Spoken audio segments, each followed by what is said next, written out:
ನಮಸ್ತೆ ವೀಕ್ಷಕರೇ, ಶುಭೋದಯ. ವಿಶೇಷ ನೇರ ಪ್ರಸಾರ ಜ್ಯೋತಿಷ ಕಾರ್ಯಕ್ರಮ ಬೃಹತ್ ಜಾತಕಂಗೆ ತಮ್ಮೆಲ್ಲರಿಗೂ ಆತ್ಮೀಯ ಸ್ವಾಗತ. ಎಂದಿನಂತೆ ಈ ದಿನವೂ ಕೂಡ ಪಂಚಾಂಗದ ವಿಚಾರಗಳನ್ನು, ದ್ವಾದಶ ರಾಶಿಗಳ ಫಲಾನುಫಲಗಳನ್ನು, ಜೊತೆಗೆ ಧಾರ್ಮಿಕ ಚಿಂತನೆಯ ವಿಚಾರದಲ್ಲಿ ಮದುವೆ ವಿಳಂಬಕ್ಕೆ ಪರಿಹಾರಗಳನ್ನು ಗುರುಜಿಯವರು ತಿಳಿಸ್ಕೊಡ್ತಾರೆ. ಗುರುಗಳನ್ನು ಮೊದಲನೇದಾಗಿ ಕಾರ್ಯಕ್ರಮಕ್ಕೆ ಸ್ವಾಗತಿಸೋಣ. ಖ್ಯಾತ ಜ್ಯೋತಿಷಿಗಳು, ಧಾರ್ಮಿಕ ಆಧ್ಯಾತ್ಮಿಕ ಚಿಂತಕರು ಆಚಾರ್ಯ ಗುರುಜಿಯವರಿಗೆ ಕಾರ್ಯಕ್ರಮಕ್ಕೆ ಸ್ವಾಗತ. ಗುರುಗಳೇ, ಸ್ವಾಗತ. ನಮಸ್ತೆ. ಅಸ್ಮದ್ಗುರುಭ್ಯೋ ನಮಃ. ಅಖಂಡ ಮಂಡಲಾಕಾರಂ ವ್ಯಾಪ್ತಂ ಯೇನ ಚರಾಚರಂ ತತ್ಪದಂ ದರ್ಶಿತಂ ಯೇನ ತಸ್ಮೈ ಶ್ರೀ ಗುರವೇ ನಮಃ. ಆಪದಾಂ ಅಪಹರ್ತಾರಂ ಧಾತಾರಂ ಸರ್ವಸಂಪದಾಂ ಲೋಕಾಭಿರಾಮಂ ಶ್ರೀರಾಮಂ ಭೂಯೋರ್ಭೂಯೋ ನಮಾಮ್ಯಹಂ. ಮನೋಜವನ್ ಮಾರುತತುಲ್ಯ ವೇಗಂ ಜಿತೇಂದ್ರಿಯಂ ಬುದ್ಧಿಮತಾನ್ ವರಿಷ್ಠಂ ವಾತಾತ್ಮಜನ್ ವಾನರಯೂಥ ಮುಖ್ಯಂ ಶ್ರೀರಾಮಧೂತಂ ಶಿರಸಾ ನಮಾಮಿ. ಜೈ ಶ್ರೀಮನ್ನಾರಾಯಣ. ವೀಕ್ಷಕರೇ, ಮೊದಲನೇದಾಗಿ ಈ ದಿನದ ಪಂಚಾಂಗದ ವಿಚಾರಗಳು ಹೇಗಿದೆ ಅನ್ನೋದನ್ನ ಗುರುಗಳಿಂದ ತಿಳಿದುಕೊಳ್ಳೋಣ. ಗುರುಗಳೇ, ತಿಥಿರ್ವಿಷ್ಣುಸ್ತರಾವಾರೋ ನಕ್ಷತ್ರ ವಿಷ್ಣುರೇವ ಚ ಯೋಗಶ್ಚ ಕರಣಂ ಚೈವ ಸರ್ವಂ ವಿಷ್ಣುಮಯಂ ಜಗತ್ತು.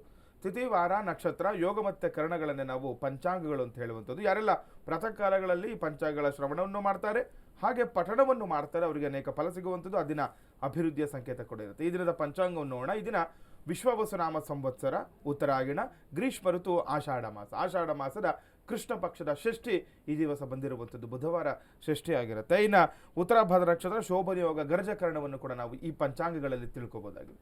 ಇನ್ನು ಈ ದಿನದ ರಾಹುಕಾಲ ಹಾಗೆ ಯಮಗಂಡ ಕಾಲಗಳನ್ನು ನೋಡೋಣ. ಈ ದಿನ ಮಧ್ಯಾಹ್ನ ರಾಹುಕಾಲ 12:26 2:02 ಈ ದಿನ ನಾವು ರಾಹುಕಾಲವನ್ನು ನೋಡ್ಬೋದು. ಇನ್ನು ಯಮಗಂಡ ಕಾಲವನ್ನು ನೋಡಿದಾಗ 7:38 9:14 ಈ ದಿನ ನಾವು ಯಮಗಂಡ ಕಾಲವನ್ನು ಕೂಡ ತಿಳ್ಕೊಬೋದು. ಇನ್ನು ಗುಳಿಕ ಕಾಲವನ್ನು ನೋಡಿದಾಗ 10:50 12:26 ಈ ದಿನ ನಾವು ಗುಳಿಕ ಕಾಲವನ್ನು ಕೂಡ ತಿಳ್ಕೊಬೋದು. ಇನ್ನು ಬ್ರಾಹ್ಮಿ ಮುಹೂರ್ತ, ಜಪ ತಪ ಹೋಮ ಹವನಾದಿಗಳನ್ನು ಮಾಡ್ಕೊಳ್ಳಲಿಕ್ಕೆ, ಗೃಹಾರಂಭಾದಿ ಇತ್ಯಾದಿ ಶುಭ ಕಾರ್ಯಗಳನ್ನು ಮಾಡ್ಕೊಳ್ಳಲಿಕ್ಕೆ ತುಂಬ ಪ್ರಶಸ್ತವಾಗಿರುವಂತಹ ಸಮಯ. ಬ್ರಾಹ್ಮಿ ಮುಹೂರ್ತ 4:32 5:15 ಈ ದಿನ ನಾವು ಬ್ರಾಹ್ಮಿ ಮುಹೂರ್ತವನ್ನು ನೋಡ್ಬೋದು. ಇನ್ನು ಸೂರ್ಯೋದಯ ಮತ್ತು ಸೂರ್ಯಾಸ್ತಮ ಅವಶ್ಯಕವಾಗಿ ತಿಳ್ಕೊಬೇಕಾಗುತ್ತೆ. ಯಾಕಂದರೆ ಕೆಲವೊಂದು ನವಗ್ರಹಗಳ ಜಪಗಳನ್ನು ಸೂರ್ಯೋದಯಕ್ಕೆ ಮೊದಲು ಮಾಡ್ಕೊಳ್ಬೇಕು ಅಂತ ಹೇಳುತ್ತೆ ಶಾಸ್ತ್ರ. ಈ ದಿನ ಸೂರ್ಯೋದಯ ಬೆಳಗ್ಗೆ 6:02 ಸೂರ್ಯೋದಯವಾದರೆ ಸಂಜೆ ಸೂರ್ಯಾಸ್ತಮ 6:50 ಈ ದಿನ ಸೂರ್ಯಾಸ್ತಮವಾಗುವುದನ್ನು ಕೂಡ ನಾವು ನೋಡ್ಬೋದಾಗಿದೆ.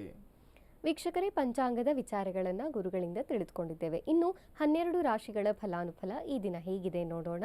ಜೊತೆಗೆ ಕಾರ್ಯಕ್ರಮದಲ್ಲಿ ನೀವು ಕರೆ ಮಾಡಬಹುದು. ನಿಮ್ಮ ಯಾವುದೇ ಸಮಸ್ಯೆಗಳು ಇದ್ದರೂ ಸಹ ನೇರವಾಗಿ ಗುರುಗಳಿಂದ ಪರಿಹಾರಗಳನ್ನು ಕಂಡುಕೊಳ್ಳಬಹುದು. ಇದೀಗ 12 ರಾಶಿಯವರ ಫಲಾನುಫಲ ಈ ದಿನ ಹೇಗಿದೆ ನೋಡೋಣ. ಗುರುಗಳೇ, ನೋಡಿ, ಇದೇ ತುಂಬ ವಿಶೇಷವಾಗಿರುವಂಥ ದಿನ. ನಾವು ಮದುವೆ ವಿಳಂಬಕ್ಕೆ ಪರಿಹಾರಗಳನ್ನು ತಿಳಿಸ್ಕೊಡ್ತಾ ಬರ್ತಾ ಇದ್ವಿ.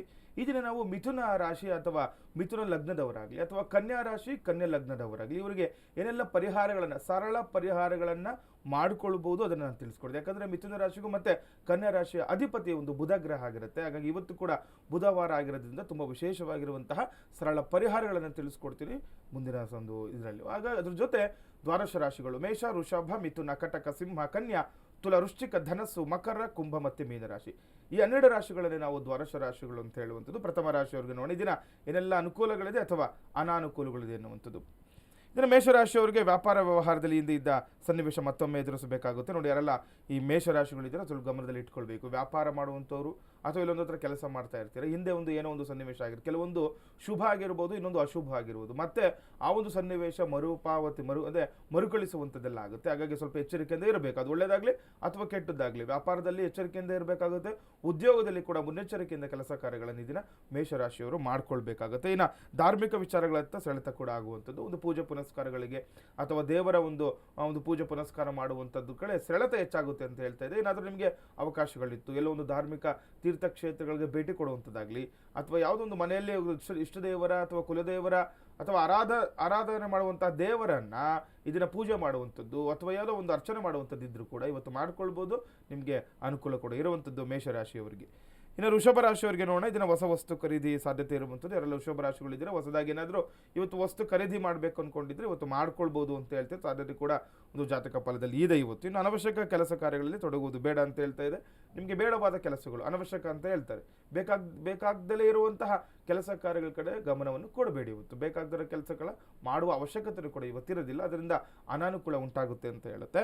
ಇನ್ನು ವಿದ್ಯಾಭ್ಯಾಸದಲ್ಲಿ ಕೂಡ ಉತ್ತಮ ಪ್ರಗತಿ. ಯಾರೆಲ್ಲ ವೃಷಭ ರಾಶಿಯವರು ವಿದ್ಯಾರ್ಥಿಗಳಿರ್ತೀರಾ, ವಿದ್ಯಾಭ್ಯಾಸದ ಕೂಡ ಗಮನ ಕೊಡಿ. ಅದರಿಂದ ಅಭಿವೃದ್ಧಿ ಕೂಡ ಇರುವಂಥದ್ದಾಗುತ್ತೆ ವೃಷಭ ರಾಶಿಯವರಿಗೆ.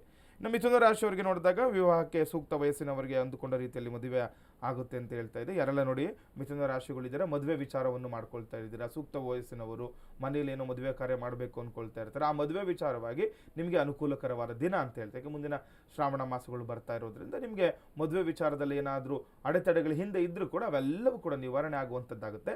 ಹಾಗಾಗಿ ಮದುವೆಯ ಒಂದು ವಿಚಾರವಾಗಿ ಮಾತುಕತೆ ಮಾಡಿಕೊಳ್ಳುವಂಥದ್ದು, ಅದರ ಕಡೆ ಗಮನವನ್ನು ಕೊಡುವಂಥದ್ದು, ಅಥವಾ ಮುನ್ನೆಚ್ಚರಿಕೆ ಕ್ರಮವಾಗಿ ಏನಾದರೂ ಕೆಲಸ ಕಾರ್ಯಗಳನ್ನು ಮಾಡ್ಕೊಳ್ಳೋದಿದ್ರೆ ಇದನ್ನ ಮಾಡ್ಕೊಳ್ಬೋದು ಮಿಥುನ ರಾಶಿಯವರು. ಇನ್ನು ಸಾಮಾಜಿಕ ಕಾರ್ಯಗಳು ಕೂಡ ತೊಡಗಿಕೊಳ್ಳೋ ಅವಕಾಶಗಳೇನಾದರೂ ಇತ್ತು ಅಂತಂದರೆ ಹೋಗ್ಬೋದು. ಅಂದರೆ ಎಲ್ಲ ಸಮಾಜ ಸೇವೆ ಮಾಡ್ತಾ ಇರ್ತಾರೆ, ಅದೆಲ್ಲ ಒಂದು ಸಾಮಾಜಿಕ ಒಂದು ಕಳಕಳಿ ಇರುವಂಥವ್ರು ಏನಾದರೂ ಇವತ್ತು ಸಮಾಜ ಸೇವೆ ಮಾಡುವಂಥದ್ದು ಅಥವಾ ಯಾವುದೋ ಒಂದು ಕೆಲಸ ಕಾರ್ಯ ಮಾಡುವಂಥದ್ದು ಇದ್ದರೆ ಇವತ್ತು ಮಾಡ್ಕೊಳ್ಬೋದು, ಅನುಕೂಲ ಕೂಡ ಇರುತ್ತೆ ಇವತ್ತು ಮಿಥುನ ರಾಶಿಯವರಿಗೆ. ಇನ್ನು ಕರ್ಕಾಟಕ ರಾಶಿಯವರಿಗೆ ನೋಡಿದಾಗ ರಾಜಕೀಯ ಸಾಮಾಜಿಕ ಕ್ಷೇತ್ರದಲ್ಲಿ ಉತ್ತಮ ಪ್ರಗತಿ ಇದೆ. ಯಾರೆಲ್ಲ ಕರ್ಕಾಟಕ ರಾಶಿಗಳಿದ್ರೆ ಗಮನದಲ್ಲಿಟ್ಕೊಳ್ಳಿ. ರಾಜಕೀಯವಾಗಿ ಬೆಳೆಬೇಕು ಅಂದ್ಕೊಳ್ತಾ ಇರ್ತೀರಾ, ಸಮಾಜಮುಖಿಯಾಗಿ ಬೆಳೆಬೇಕು ಅಂದ್ಕೊಳ್ತಿರೋರಿಗೆ ಇವತ್ತು ಒಳ್ಳೆಯ ದಿನ ಅಂತ ಹೇಳ್ತಾ ಇದೆ. ಅಂದರೆ ಉತ್ತಮ ಪ್ರಗತಿ ಇರುವಂಥದ್ದು, ನೀವು ಅಂದ್ಕೊಂಡ ರೀತಿಯಲ್ಲಿ ಪ್ರಗತಿ ಕೂಡ ನೀವು ಇವತ್ತು ನಿರೀಕ್ಷೆ ಮಾಡ್ಬೋದು. ಇನ್ನು ಪ್ರೇಮ ಪ್ರಕರಣದಿಂದ ತೊಂದರೆಯಲ್ಲಿ ಸಿಕ್ಕಿ ಹಾಕಿಕೊಳ್ಳುವ ಸಾಧ್ಯತೆ ಅಂತ ಹೇಳ್ತೇನೆ. ಯಾರು ಕಟಕ ರಾಶಿಗಳಿದ್ರೆ ಇದನ್ನು ಸ್ವಲ್ಪ ನೀವು ಗಮನಿಸ್ಕೊಳ್ಬೇಕು. ಇನ್ನು ಪ್ರೇಮ ಪ್ರಕರಣದಲ್ಲಿ ಸಿಲುಕಿ ಹಾಕೊಂಡು ಯಾರೋ ಇದು ನೀವೇ ಏನು ಇಷ್ಟಪಡುವಂಥದ್ದು ಏನು ಬೇಕಾಗಿಲ್ಲ, ಯಾರೋ ಒಂದು ಇಷ್ಟಪಡ್ತಾ ಇರ್ತಾರೆ, ಯಾರೋ ಒಂದು ಪ್ರೇಮದಲ್ಲಿ ಇರ್ತಾರೆ, ಅವರ ಮಧ್ಯದಲ್ಲಿ ಹೋಗಿ ನೀವು ಅಲ್ಲಿ ಒಂದು ತೊಂದರೆಗಳನ್ನ ಸಿಕ್ಕಿ ಹಾಕಿಕೊಳ್ಳುವಂಥದ್ದು, ತೊಂದರೆಗೀಡಾಗುವಂಥದ್ದೆಲ್ಲ ಆಗುತ್ತೆ. ಹಾಗಾಗಿ ಸ್ವಲ್ಪ ಎಚ್ಚರಿಕೆಯಿಂದ ಇರಬೇಕು. ಯಾವುದೇ ಒಂದು ಈ ಪ್ರೇಮ ಈಗ ವಿಚಾರವಾಗಿ ನೀವು ಮಾತಾಡುವಂಥದ್ದಾಗಲಿ ಎಲ್ಲೋ ಒಂದು ಹೋಗುವಂಥದ್ದಾಗಲಿ ಮಾಡಬಾರ್ದು ಅಂತ ಹೇಳ್ತಾರೆ. ಕಟಕ ರಾಶಿಯವರು ಹೆಚ್ಚಿನ ಜಾಗ್ರತೆಯನ್ನು ವಹಿಸ್ಕೊಳ್ಬೇಕು ಇವತ್ತು. ಇನ್ನು ಸಿಂಹರಾಶಿಯವರಿಗೆ ನೋಡಿದಾಗ ಕೃಷಿಕರಿಗೆ ಹೆಚ್ಚಿನ ಧನಾಗಮನ ನಿರೀಕ್ಷೆ ಇರುವಂಥದ್ದು. ಯಾರೆಲ್ಲ ಕೃಷಿಕರಿದ್ದೀರಾ ಇವತ್ತು ನೀವು ಹಣದ ನಿರೀಕ್ಷೆ ಮಾಡ್ಬೋದು. ಇನ್ನು ಧಾರ್ಮಿಕ ಕ್ಷೇತ್ರಗಳ ದರ್ಶನ ಕೂಡ ಮಾಡುವಂಥದ್ದು, ಕೆಲಸದಲ್ಲಿ ಪ್ರಗತಿಗಳು ಕಾಣ್ತೀರಾ. ಯಾರೆಲ್ಲ ಸಿಂಹರಾಶಿಗಳಿದ್ದಾರೆ ನೋಡಿ ಒಳ್ಳೆಯ ದಿನ ಇವತ್ತು, ದೇವರ ಒಂದು ದರ್ಶನ ಮಾಡುವಂಥದ್ದು ಮಾಡ್ಕೊಳ್ಳಿ. ಅದರಿಂದ ನೀವಾಗುತ್ತೆ ನಿಮಗೆ ಪ್ರಗತಿಯನ್ನು ಕಾಣ್ತೀರಾ ಅಂತಲೇ ಹೇಳ್ತಿದೆ. ಕೆಲಸ ಕಾರ್ಯಗಳಲ್ಲಿ ಒಂದು ಏನೋ ಒಂದು ಕೆಲಸ ಕಾರ್ಯ ಮಾಡ್ತಿರ್ತೀರಲ್ಲ ಅದರಲ್ಲಿ ಅಭಿವೃದ್ಧಿಯ ಸಂಕೇತ ಕೂಡ ಇವತ್ತಿದೆ ಸಿಂಹರಾಶಿಯವರಿಗೆ. ಇನ್ನು ಕನ್ಯಾ ರಾಶಿಯವರಿಗೆ ನೋಡಿದಾಗ ಬಹುದಿನಗಳಿಂದ ನ್ಯಾಯಾಲಯದಲ್ಲಿರುವ ವ್ಯಾಜ್ಯವು ಅನುಕೂಲಕರ ರೀತಿಯಲ್ಲಿ ಇತ್ಯರ್ಥ ಆಗುತ್ತೆ ಅಂತ ಹೇಳ್ತಾ ಇದೆ. ಒಳ್ಳೆ ವಿಚಾರ ಕನ್ಯಾ ರಾಶಿಯವರಿಗೆ. ತುಂಬ ದಿವಸದಿಂದ ಯಾವುದೋ ಒಂದು ನ್ಯಾಯಾಲಯದಲ್ಲಿ ಅಂದರೆ ಕೋರ್ಟ್ ಕಚೇರಿಗಳಲ್ಲಿ ಯಾವುದೋ ಒಂದು ನಿಮಗೆ ವ್ಯಾಜ್ಯ ಆಗಿರುವಂಥದ್ದು ಏನೋ ಒಂದು ಇರುತ್ತೆ, ಅದಕ್ಕೆಲ್ಲ ಕೂಡ ಇವತ್ತು ನಿಮಗೆ ಅನುಕೂಲಕರ ರೀತಿಯಲ್ಲಿ ನಿಮಗೆ ಒಂದು ಅನುಕೂಲ ಆಗುವಂಥದ್ದು. ಅಂದರೆ ಏನು ಕೆಲವೊಬ್ರು ನೋಡಿ ಯಾರೋ ಸಿಗಾಕೊಂಡ್ಬಿಟ್ಟಿರ್ತಾರೆ, ತಪ್ಪು ಮಾಡದಿರೋ ಒಂದು ಇದಕ್ಕೆ ಸಿಗಾಕೊಂಡಿರ್ತಾರೆ, ಅಂಥವ್ರಿಗೂ ಮಾತ್ರ ಇವತ್ತು ಒಳ್ಳೆಯ ಅನುಕೂಲ ಕೂಡ ಆಗುತ್ತೆ ಅಂತ ಹೇಳ್ತಾರೆ. ಆರ್ಥಿಕ ಸುಧಾರಣೆ ಕೂಡ ಕಾಣುವಂಥದ್ದು. ಯಾರೆಲ್ಲ ಕನ್ಯಾ ರಾಶಿಗಳಿದ್ದಾರೆ ನೋಡ್ಕೊಳ್ಳಿ, ಇವತ್ತು ಹಣದ ವಿಚಾರವಾಗಿ ಕೂಡ ಅನುಕೂಲ ಆಗುತ್ತೆ, ಸುಧಾರಣೆ ಕೂಡ ಕಂಡು ಬರುತ್ತಿದ್ದೀನ ಕನ್ಯಾ ರಾಶಿಯವರಿಗೆ. ಇನ್ನು ತುಲಾರಾಶಿಯವರಿಗೆ ನೋಡಿದಾಗ ವೃತ್ತಿಗೆ ಸಂಬಂಧಿಸಿದ ದೂರ ಪ್ರಯಾಣ ಮಾಡಬೇಕಾಗುತ್ತೆ. ಒಂದು ಸ್ವಲ್ಪ ಪ್ರಯಾಣ ಇರುವಂಥದ್ದು, ಪ್ರಯಾಣ ಯೋಗ ಇದೆ ಇವತ್ತು ಅಂತ ಹೇಳ್ತಾ ಇದೆ. ನಿಮ್ಮ ಕೆಲಸದ ನಿಮಿತ್ತ ಒಂದು ಹೊರಗಡೆ ಹೋಗುವಂತಹ ಸನ್ನಿವೇಶ ಕೂಡ ನೋಡಬೇಕು. ಇನ್ನು ಸಣ್ಣ ಪುಟ್ಟ ಆರೋಗ್ಯದ ಸಮಸ್ಯೆಗಳು ಕೂಡ ಎದುರಿಸಬೇಕಾಗುತ್ತೆ. ಯಾಕಂದರೆ ನಾವು ಪ್ರಯಾಣ ಮಾಡ್ತಿದ್ದೀವಿ ಅಂತಂದರೆ ಕೆಲವೊಂದು ಆರೋಗ್ಯ ಸಮಸ್ಯೆ ಬಂದೇ ಬರುತ್ತೆ ಅದು. ಹಾಗಾಗಿ ನೀವು ಕಾಲಕ್ಕೆ ತಕ್ಕಂತೆ ಒಂದು ಊಟ ಉಪಚಾರಗಳನ್ನು ಮಾಡ್ಕೊಳ್ಬೇಕಾಗುತ್ತೆ, ಆರೋಗ್ಯದ ಕಡೆ ಗಮನವನ್ನು ಕೊಡಬೇಕಾಗುತ್ತೆ ಇವತ್ತು ತುಲಾರಾಶಿಯವರು. ಇನ್ನು ವೃಶ್ಚಿಕ ರಾಶಿಯವರಿಗೆ ನೋಡಿದಾಗ ಮೇಲಾಧಿಕಾರಿಗಳಿಂದ ಪ್ರಶಂಸೆ ಸಿಗುವಂಥದ್ದು, ಪ್ರೋತ್ಸಾಹಗಳು ಅಂದರೆ ಒಂದು ಉದ್ಯೋಗ ಹೆಚ್ಚಿನ ಆಸಕ್ತಿ ಕೂಡ ಮೂಡುತ್ತೆ ಅಂತ ಹೇಳ್ತೇವೆ. ನೋಡಿ ಯಾವಾಗ ನಮಗೆ ವೃಶ್ಚಿಕ ರಾಶಿಯವರಿಗೆ ಒಳ್ಳೆ ದಿನ ಇವತ್ತು, ಯಾಕೆಂದರೆ ಮೇಲಾಧಿಕಾರಿಗಳಿಂದ ಪ್ರಶಂಸೆ ಸಿಕ್ಕಾಗ, ಅಂದರೆ ಏನು ಪ್ರಶಂಸೆ, ಎಲ್ಲೋ ನೀವು ಕಷ್ಟಪಟ್ಟು ಕೆಲಸ ಕಾರ್ಯ ಮಾಡ್ತಾ ಇರ್ತೀರಲ್ವ, ನಿಮಗೆ ಆ ಒಂದು ಕೆಲಸವನ್ನು ಗುರುತಿಸುವಂಥದ್ದಾಗುತ್ತೆ. ಅದರಿಂದ ಏನಾಗುತ್ತೆ ನಿಮಗೆ ಇನ್ನೂ ಹೆಚ್ಚಿನದಾಗಿ ಒಂದು ಪ್ರೋತ್ಸಾಹ ಸಿಕ್ಕಾಗ ಏನಾಗುತ್ತೆ ನಿಮಗೆ ಕೆಲಸ ಕಾರ್ಯದಲ್ಲಿ ಇನ್ನೂ ನಿಮಗೆ ಒಂದು ಅಭಿವೃದ್ಧಿ ಕೂಡ ಆಗುತ್ತೆ, ಆಸಕ್ತಿ ಕೂಡ ಹೆಚ್ಚಾಗುವಂಥದ್ದು ಇರುತ್ತೆ. ಇನ್ನು ಆರೋಗ್ಯದಲ್ಲಿ ಕೂಡ ಉತ್ತಮವಾಗಿರುವಂಥದ್ದು ಇದನ್ನು ವೃಶ್ಚಿಕ ರಾಶಿಯವರಿಗೆ. ಇನ್ನು ಧನುರಾಶಿಯವರಿಗೆ ನೋಡಿದಾಗ ವ್ಯಾಪಾರ ಧಾರ್ಮಿಕ ಹೀಗೆ ಯಾವುದೇ ವಿಚಾರಕ್ಕೆ ಸಂಬಂಧಿಸಿದ ದೂರ ಪ್ರಯಾಣ ಮಾಡುವ ಯೋಗ ಕೂಡ ಇರುವಂಥದ್ದು ಇವತ್ತು. ನೋಡಿ ಒಳ್ಳೆ ವಿಚಾರ, ಧನುರಾಶಿಯವರಿಗೂ ಕೂಡ ಏನಾದರೂ ವ್ಯಾಪಾರದ ನಿಮಿತ್ತನೋ ಅಥವಾ ಧಾರ್ಮಿಕ ಒಂದು ವಿಚಾರವಾಗಿನೋ ಎಲ್ಲಾದರೂ ಒಂದು ಪ್ರಯಾಣ ಮಾಡುವ ಯೋಗ ಏನಾದರೂ ಇತ್ತು ಅಂದರೆ ಇವತ್ತು ಹೋಗ್ಬೇಕು ನೀವು ಅವಶ್ಯಕವಾಗಿ.